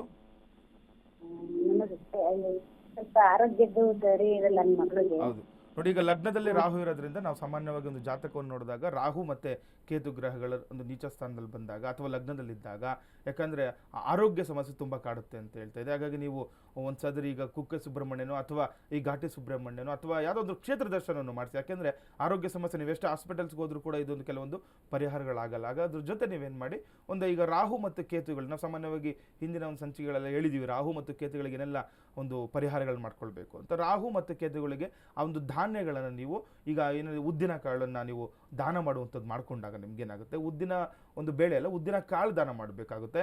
ಇದರ ಜೊತೆ ಒಂದು ಕಂದು ಬಂದದ ಒಂದು ವಸ್ತ್ರವನ್ನು ಆ ಮಗುವಿನ ಕೈಯಿಂದ ಪೂಜೆ ಮಾಡಿಸಿ ನೀವು ಒಂದು ದಾನವನ್ನು ಮಾಡಿಸಿ. ಯಾಕಂದರೆ ಆರೋಗ್ಯ ಸಮಸ್ಯೆ ಕಾಡ್ತಾನೆ ಇರುತ್ತೆ ರಾಹು ಇರೋದ್ರಿಂದ. ಮತ್ತು ಮದುವೆ ವಿಚಾರದಲ್ಲಿ ಕೂಡ ಮದುವೆ ಮಕ್ಕಳ ಒಂದು ತೊಂದರೆ ಕೂಡ ಆಗುತ್ತೆ. ಯಾಕಂದರೆ ಕೇತು ಸಪ್ತಮದಲ್ಲಿ ಸ್ಥಿರವಾಗಿರೋದ್ರಿಂದ, ಅದು ಕೂಡ ನೀಚ ಸ್ಥಾನದಲ್ಲಿರೋದ್ರಿಂದ ಸ್ವಲ್ಪ ಏನಾಗುತ್ತೆ, ನೀಚ ಗ್ರಹಗಳ ಆ ದೃಷ್ಟಿ ಕೂಡ ಇರೋದ್ರಿಂದ ಮದುವೆ ವಿಚಾರದಲ್ಲಿ ಕೂಡ ಕೆಲವೊಂದು ಸಮಸ್ಯೆಗಳನ್ನು ಎದುರಿಸಬೇಕಾಗುತ್ತೆ. ಹಾಗಾಗಿ ಸ್ವಲ್ಪ ಎಚ್ಚರ ಜಾಗ್ರತೆ ವಹಿಸಿ. ಇದ್ರ ಜೊತೆ ದಶಾಕಾಲಗಳನ್ನು ನೋಡಿದಾಗ ಇವಾಗ ಆ ಮಗುದು ಶನಿ ದಶೆ ಕೂಡ ನಡೆಯೋದ್ರಿಂದ ಆರೋಗ್ಯ ಸಮಸ್ಯೆ ಕಾಣುತ್ತೆ. ಹಾಗಾಗಿ ಒಂದ್ಸರಿ ಎಲ್ಲಾದರೂ ನವಗ್ರಹಗಳ ದೇವಸ್ಥಾನ ಇದ್ರೆ ಅಲ್ಲಿ ಹೋಗಿ ಒಂದ್ಸರಿ ಪೂಜೆ ಮಾಡಿಸ್ಕೊಂಡು ಬನ್ನಿ. ಮತ್ತು ಆ ಒಂದು ಮಗುವಿನ ಹತ್ರ ನಿತ್ಯ ಒಂದು 9 ದಿನಗಳನ್ನು ಅಥವಾ 11 ದಿನ ಈ ನವಗ್ರಹಗಳ ಮಂತ್ರವನ್ನು ಜಪ ಮಾಡಿಸಿ. ನಮ್ಮ ಸೂರ್ಯಾಯ ಚಂದ್ರಾಯ ಮಂಗಳಾಯ ಬುಧಾಯ ಚ ಗುರು ಶುಕ್ರ ಶನಿಭ್ಯಶ್ಚ ರಾಹವೇ ಕೇತವೇ ನಮ್ಮ ಸರಳ ಮಂತ್ರ. ಇದು ಎಲ್ಲಿ ಬೇಕಾದರೂ ನಿಮಗೆ ಯೂಟ್ಯೂಬಲ್ಲಿ ನೋಡಿದ್ರು ಅಥವಾ ಎಲ್ಲ ಒಂದು ಪುಸ್ತಕಗಳಲ್ಲಿ ಕೂಡ ಸಿಗುತ್ತೆ. ಇದು ಸರಳ ಮಂತ್ರವನ್ನು ನೀವು ಒಂದ್ಸರಿ ಅದನ್ನು ಮಕ್ಕಳ ಹತ್ರ ಹೇಳ್ಸಿ, ಅದು ಮಗು ಹತ್ರ, ಆದರೆ ನಿಮ್ಮ ಮಗಳ ಹತ್ರ ಅದು ಹೇಳ್ತಾ ಇದ್ದರೆ ಏನಾಗುತ್ತೆ, ಕೆಲವೊಂದು ದೋಷಗಳು ಪರಿಹಾರ ಆಗಿ ಆರೋಗ್ಯ ಸಮಸ್ಯೆಗಳು ಕೂಡ ನಿವಾರಣೆ ಆಗುತ್ತೆ. ನೀವೆಷ್ಟು ಹಾಸ್ಪಿಟಲ್ಗೆ ಹೋಗಲಿ, ಏನೇ ಟ್ಯಾಬ್ಲೆಟ್ಸ್ ತೊಗೊಂಡ್ಲಿ, ಏನೇ ಇಂಜೆಕ್ಷನ್ ಮಾಡಿಸ್ಕೊಂಡ್ರು ಕೂಡ ಕೆಲವೊಂದು ನಿಮಗೆ ಪರಿಹಾರ ಆಗ್ತಾ ಇರಲ್ಲ. ಇದೆಲ್ಲವೂ ಕೂಡ ಸರಳ ಪರಿಹಾರ, ಇದನ್ನು ಮಾಡ್ಕೊಳ್ಳಿ, ಅನುಕೂಲ ಆಗುತ್ತಮ್ಮ. ಕರೆ ಮಾಡಿದ್ದಕ್ಕಾಗಿ ಧನ್ಯವಾದಗಳು. ಗುರುಗಳೇ, ಮದುವೆಯ ವಿಳಂಬಕ್ಕೆ ಪರಿಹಾರಗಳನ್ನು ಮಿಥುನ ಮತ್ತು ಕನ್ಯಾ ರಾಶಿಯವರಿಗೆ ತಿಳಿಸ್ತಿದ್ರಿ, ಅದನ್ನು ಮುಂದುವರಿಸೋದಾದ್ರೆ ಗುರುಗಳೇ. ನೋಡಿ, ಈ ಮಿಥುನ ಮತ್ತು ಕನ್ಯಾ ರಾಶಿಯವರು ಇಷ್ಟೇ. ಯಾಕಂದರೆ ನಾವೇನು ಹೇಳ್ತಿದ್ವಿ, ಬುಧ ಗ್ರಹ ಅಧಿಪತಿ ಅಂತ ಬಂದಾಗ ನಾವು ಬುಧ ಗ್ರಹವನ್ನು ಹೋಲಿಸ್ಕೊಳ್ಲಿಕ್ಕೆ ನೋಡಬೇಕು. ಬುಧ ಗ್ರಹ ಈಗ ನಿಮಗೆ ಗೊತ್ತಿಲ್ಲದಿರೋಂಥ ವಿಚಾರಗಳು ಜಾತಕ ನೋಡಿದಾಗ ಯಾರೋ ಒಬ್ಬರು ಪುರೋಹಿತರಿಗೂ ಅಥವಾ ಜ್ಯೋತಿಷಿಗಳಿಗೆ ತೋರಿಸ್ತೀರಾ, ಇಲ್ಲ ನಿಮಗೆ ಬುಧ ಗ್ರಹ ಏನೋ ನೀಚ ಸ್ಥಾನದಲ್ಲಿದ್ದಾರೆ, ಈ ಥರ ಏನೋ ಇದೆ ಅಂತ ನಿಮಗೆ ಗೊತ್ತಾದಾಗ ನೀವೇನು ಮಾಡಬೇಕು, ಬುಧ ಗ್ರಹಗಳನ್ನು ಆಕ್ಟಿವ್ ಮಾಡ್ಕೊಳ್ಬೇಕಾಗುತ್ತೆ. ಬುಧ ಗ್ರಹ ನೀಚ ಸ್ಥಾನದಲ್ಲಿ ಬಂದರೆ ಅದನ್ನೇ ಶುಭ ಒಂದು ಸೂಚನೆ ಅಂದರೆ ಒಂದು ಶುಭ ಫಲ ಕೊಡಲಿಕ್ಕೆ ನೋಡ್ಕೊಳ್ಬೇಕಾಗುತ್ತೆ. ಹಾಗಾಗಿ ಏನು ಮಾಡಬೇಕು, ಬುಧ ಗ್ರಹವನ್ನು ನಾವು ಬುಧ ಗ್ರಹಕ್ಕೆ ಬೇಕಾಗಿರುವಂತಹ ಧಾನ್ಯಗಳನ್ನು, ವಸ್ತ್ರಗಳನ್ನು ದಾನ ಮಾಡೋದ್ರಿಂದ ಎಷ್ಟೋ ಫಲ. ಈಗ ಯಾಕಂದರೆ ಹೇಳ್ಬೋದು ನಿಮಗೆ, ಇಲ್ಲ ಒಂದು ಪೂಜೆ ಮಾಡಿಸಿ, ಆ ಹೋಮ ಮಾಡಿಸ್ಬೇಕು, ಈ ಹೋಮ ಮಾಡಿಸ್ಬೇಕು, ಅದು ಪೂಜೆ ಎಲ್ಲ ಅವಶ್ಯಕತೆ ಇಲ್ಲ. ನೋಡಿ, ಬುಧ ಗ್ರಹನ ನಾವು ಹೇಳ್ತೀವಿ, ಬುಧ ಗ್ರಹ ಬುದ್ಧಿಕಾರಕ, ಒಳ್ಳೆ ಒಂದು ಬುದ್ಧಿಶಕ್ತಿ ಕೊಡಬೇಕು ಮದುವೆ ಆಗಲಿಕ್ಕೆ. ಯಾಕಂದರೆ ಏಕೆಂದರೆ ಎಷ್ಟೋ ಆಸೆ ಆಕಾಂಕ್ಷೆಗಳಿರುತ್ತೆ ಗಂಡಿಗಾಗಲಿ ಹೆಣ್ಣಿಗಾಗಲಿ. ಆ ಒಂದು ಬುದ್ಧಿ ಕೊಡಬೇಕು ಭಗವಂತ. ಅಂದರೆ ಆ ಒಂದು ಬುಧಗ್ರಹನಿಂದ ನಿಮಗೆ ಬರುವಂತಹ ಒಂದು ಶುಭ ಒಂದು ಸಂಕೇತ ಅಥವಾ ಆಶೀರ್ವಾದದಿಂದ ಮದುವೆ ವಿಚಾರದಲ್ಲಿ ಅನುಕೂಲಗಳಾಗುತ್ತೆ. ಹೆಸರು ಬೇಳೆಯನ್ನು, ಹೆಸರು ಕಾಳನ್ನು, ಯಾವುದೇ ರೀತಿಯ ಬೇಳೆಗಳನ್ನು ದಾನ ಮಾಡಬಾರ್ದು. ಹೆಸರು ಕಾಳನ್ನು ನೀವು ದಾನ ಮಾಡೋದ್ರಿಂದ ಅಥವಾ ಹೆಸರು ಕಾಳನ್ನು ನೆನೆಸಿ ಅದನ್ನು ಪ್ರಸಾದವಾಗಿ ದಾನ ಮಾಡುವುದರಿಂದ ಅಥವಾ ಹೆಸರು ಕಾಳನ್ನು ನೆನೆಸಿ ಮಕ್ಕಳಿಗೆ ತಿನ್ನಿಸುವುದರಿಂದ ಅಥವಾ ಹೆಸರು ಕಾಳನ್ನು ನೆನೆಸಿ ಹಸುಗಳಿಗೆ ಕೊಡುವುದರಿಂದ ಕೂಡ ನಿಮಗೆ ಈ ಬುಧ ಗ್ರಹನ ಏನಾದರೂ ನಿಜ ಸ್ಥಾನದಲ್ಲಿರುವಂಥದ್ದಾಗಲಿ ಎಲ್ಲವೂ ಕೂಡ ನಿಮಗೆ ಅನುಕೂಲಗಳಾಗುತ್ತೆ. ಇದ್ರ ಜೊತೆ ಹಸಿರು ಬಣ್ಣದ ವಸ್ತ್ರಗಳನ್ನು ದಾನ ಮಾಡುವಂಥದ್ದು ಅಥವಾ ಹಸಿರು ಬಣ್ಣದ ಯಾವುದೇ ಒಂದು ವಸ್ತುಗಳನ್ನು, ಬರೀ ವಸ್ತ್ರ ಅಂದರೆ ಒಂದು ಬಟ್ಟೆನೇ ಅಲ್ಲ, ನೀವು ಯಾವುದೇ ವಸ್ತು ಆಗಲಿ, ಹುಡುಗ ಮಕ್ಕಳಿಗೆ ಯಾರಿಗೂ ಒಂದು ಪೆನ್ ಕೊಡುವಂಥದ್ದಾಗಲಿ ಅಥವಾ ಹಸಿರು ಕಲರ್ ಏನಿರುತ್ತೆ ಅದನ್ನು ದಾನ ಮಾಡುವುದರಿಂದನೂ ಕೂಡ ನಿಮಗೆ ಯಾರು ಮಿಥುನ ಲಗ್ನದವರಿಗೆ ಮಿಥುನ ರಾಶಿಯವರಿಗೆ, ಇದರ ಜೊತೆ ಕನ್ಯಾ ಲಗ್ನದವರಿಗೆ ಕನ್ಯಾ ರಾಶಿಯವರಿಗೆ ನಿಮ್ಮಲ್ಲಿರುವ ಈ ಮದುವೆ ವಿಚಾರಕ್ಕೆ ಸಂಬಂಧಪಟ್ಟಂತಹ ದೋಷಗಳನ್ನು ನೀವು ಪರಿಹಾರ ಮಾಡಿಕೊಳ್ಳಲಿಕ್ಕೆ ಇದು ತುಂಬ ಶುಭವಾಗುತ್ತೆ ಅಂತ ಹೇಳುತ್ತೆ ಶಾಸ್ತ್ರ. ಹಾಗಾಗಿ ಈ ರೀತಿ ಮಾಡ್ಕೊಳ್ಳಿ. ಈಗ ನೋಡಿ, ಅದೊಂದು ದೇವಸ್ಥಾನಕ್ಕೆ ಈಗ ನಿಮ್ಮ ಕುಲದೇವತೆ ಇರುತ್ತೆ, ಒಂದು ಹಸಿರು ಬಣ್ಣದ ಸೀರೆಯನ್ನು ದಾನ ಮಾಡಿ. ಅಥವಾ ಈಗ ನೋಡಿ, ಈಗ ಹೆಸರು ಕಾಳು ಅಂತ ಹೇಳಿದ್ರು, ಅದರಲ್ಲಿ ಒಂದು ದಕ್ಷಿಣೆಯನ್ನಿಟ್ಟು ಮನೆಯಲ್ಲಿ ಇಟ್ಟು ಪೂಜೆ ಮಾಡಬೇಕು. ಸುಮ್ಮನೆ ಏನೋ ಗುರುಗಳು ಹೇಳಿದ್ರು ಅಂತೇಳಿ ನೀವು ಎಲ್ಲೋ ಒಂದು ಹತ್ರ ಒಂದು ಅಂಗಡಿಯಿಂದ ತೊಗೊಂಬಂದು ಹೆಸರು ಕಾಳು ಯಾರಿಗೂ ಕೊಟ್ಬಿಡೋದಲ್ಲ. ಅದು ಅಂದರೆ ನಿಮ್ಮ ಸಂಕಲ್ಪ ಆಗಬೇಕು. ನಿಮ್ಮ ಯಥಾಶಕ್ತಿ ಎಷ್ಟಾದರೂ ಇಡ್ಬೋದು. ಈಗ ಹೇಳ್ಬೋದು ಗುರುಗಳಿಗೆ ಎಷ್ಟು ಇಡಬೇಕು ಅಂದರೆ ಎಷ್ಟು ದಕ್ಷಿಣೆ ಇಡಬೇಕು, ಎಷ್ಟು ಒಂದು ಹೆಸರು ಕಾಳು ಕೊಡಬೇಕು, ನಿಮ್ಮ ಒಂದು ಅನುಕೂಲಕ್ಕೆ ತಕ್ಕಂತೆ ಮಾಡ್ಕೊಳ್ಳಿ. ಯಾವುದೇ ಒಂದು ಇಷ್ಟೇ ಕೊಡಬೇಕು ಅಂತ ಏನು ನಿಮಗೆ ನಿಬಂಧನೆಗಳಿರಲ್ಲ. ಹಾಗಾಗಿ ನಿಮ್ಮ ಯಥಾಶಕ್ತಿ ಅನುಕೂಲಕ್ಕೆ ತಕ್ಕಂತೆ ಒಂದು ಹೆಸರು ಕಾಳನ್ನು ಮನೆಯಲ್ಲಿಟ್ಟು ಪೂಜೆ ಮಾಡಿ. ಇನ್ನೂ ಒಳ್ಳೆಯದಂತಂದರೆ ಒಂದು ಹಸಿರು ಬಣ್ಣದ ಬಟ್ಟೆ ವಸ್ತ್ರದಿಂದ ಅದನ್ನು ಕಟ್ಟಬೇಕು, ಗಂಟೋದು ಅಂತ ಹೇಳ್ತೀವಿ. ಆ ಥರ ಗಂಟನ್ನು ಕಟ್ಟಿ ಗಂಟಿಗೆ ಪೂಜೆ ಮಾಡಿ ಅಲ್ಲಿ ಒಂದು ಸಂಕಲ್ಪ ಮಾಡ್ಕೊಳ್ಬೇಕು. ಯಾರೋ ಮಿಥುನ ಲಗ್ನದವರಾಗಲಿ, ಮಿಥುನ ರಾಶಿಯವರಾಗಲಿ, ಅಥವಾ ಕನ್ಯಾ ಲಗ್ನದವರಾಗಲಿ ಅಥವಾ ಕನ್ಯಾ ರಾಶಿಯವರಾಗಲಿ ಮನೆಯಲ್ಲೇ ಒಂದು ದೀಪಾರಾಧನೆ, ಒಂದು ದೀಪವನ್ನು ಹಚ್ಚಿ, ತುಪ್ಪದ ದೀಪವನ್ನು ಹಚ್ಚಬೇಕು. ಒಂದು ತುಪ್ಪದ ದೀಪವನ್ನು ಹಚ್ಚಿ ಅಲ್ಲಿಟ್ಟು ಒಂದು ಸಂಕಲ್ಪ ಮಾಡ್ಕೊಳ್ಬೇಕು. ನಿಮ್ಮ ಹೆಸರುಗಳನ್ನು, ನಿಮ್ಮ ರಾಶಿ ನಕ್ಷತ್ರಗಳನ್ನು ಹೇಳ್ತಾ ಮದುವೆ ವಿಚಾರವಾಗಿ ಏನೆಲ್ಲ ನಿಮಗೆ ಸಮಸ್ಯೆಗಳಾಗ್ತಾ ಇದೆ, ಈಗ ಎಲ್ಲೊಂದು ಕೂಡಿರುತ್ತೆ, ಅದನ್ನು ಕೂಡ ಅವಾಗಲೂ ಕೂಡ ಮಾಡ್ಕೊಳ್ಳಿ. ಏನೋ ತೊಂದರೆ ಆಗ್ತಿದೆ, ಯಾರೋ ಮೂರನೇ ವ್ಯಕ್ತಿ ತೊಂದರೆ ಮಾಡ್ತಾ ಇರ್ತಾನೆ, ನೋಡಿ ಇದು ಮಾಡ್ಕೊಳ್ಳಿ. ಮನೆಯಲ್ಲಿ ತುಂಬ ವಿಶೇಷವಾಗಿರುತ್ತೆ. ಇದನ್ನು ಮಾಡ್ಕೊಂಡಾಗ ನಿಮಗೆ ಯಾವಾಗ ಮಾಡ್ಕೊಳ್ಬೇಕು, ಅಮಾವಾಸ್ಯೆ ಪೌರ್ಣಮಿಗಳಲ್ಲಿ ಮಾಡ್ಕೊಳ್ಳುವಂಥದ್ದು ಅಥವಾ ಬುಧವಾರಗಳನ್ನು ಮಾಡ್ಕೊಳ್ಳಿ. ಇವತ್ತು ಬುಧವಾರ ಆಗಿರೋದ್ರಿಂದ ಇವತ್ತು ಸಂಜೆ ಕೂಡ ಮಾಡ್ಬೋದು. ಅಥವಾ ನಿಮಗೆ ಮುಂದಿನ ಬರುವ ಅಮಾವಾಸ್ಯೆಯಲ್ಲಾಗಲಿ ಅಥವಾ ಇನ್ನು ಮುಂದೆ ಬರುವಂತಹ ಪೌರ್ಣಮಿ ತಿಥಿಗಳಲ್ಲಿ ನೀವು ಮಾಡಿಕೊಂಡಾಗ ನಿಮಗೆ ತುಂಬ ಬೇಗನೆ ನಿಮಗೆ ಫಲ ಸಿಗುತ್ತೆ. ಮೂರು ದಿನನೋ ಅಥವಾ 9 ದಿನ ಮಾಡ್ಕೊಳ್ಳಿ, ನಿಮಗೆ ಬಹು ಬೇಗನೆ ಫಲ ಸಿಗುವಂಥದ್ದಾಗುತ್ತೆ. ಮದುವೆ ವಿಚಾರದಲ್ಲಿ ಕೂಡ ಅನುಕೂಲಗಳಾಗುತ್ತೆ. ವೀಕ್ಷಕರೇ, ಅವರವರ ರಾಶಿಗೆ ಅನುಗುಣವಾಗಿ ಸರಳ ಪರಿಹಾರಗಳನ್ನು, ಮದುವೆ ವಿಳಂಬದ ಕಾರಣಗಳನ್ನು, ಜೊತೆಗೆ ಅದಕ್ಕೆ ಸರಳವಾದಂಥ ಪರಿಹಾರಗಳನ್ನು ಗುರುಗಳು ತಿಳಿಸ್ಕೊಡ್ತಿದ್ದಾರೆ. ಜೊತೆಗೆ ನಾವಿಂದು ಪಂಚಾಂಗದ ವಿಚಾರಗಳನ್ನು, ದ್ವಾದಶ ರಾಶಿಗಳ ಫಲಾನುಫಲಗಳನ್ನು ಗುರುಗಳಿಂದ ತಿಳಿದುಕೊಂಡಿದ್ದೇವೆ. ಗುರುಗಳೇ, ಧನ್ಯವಾದಗಳು. ಲೋಕ ಸಮಸ್ತ ಸುಖಿನೋ ಭವಂತು, ಸಮಸ್ತ ಸನ್ಮಂಗಳಾನಿ ಭವಂತು. ಶ್ರೀಮತೆ ರಾಮಾನುಜಾಯ ನಮಃ.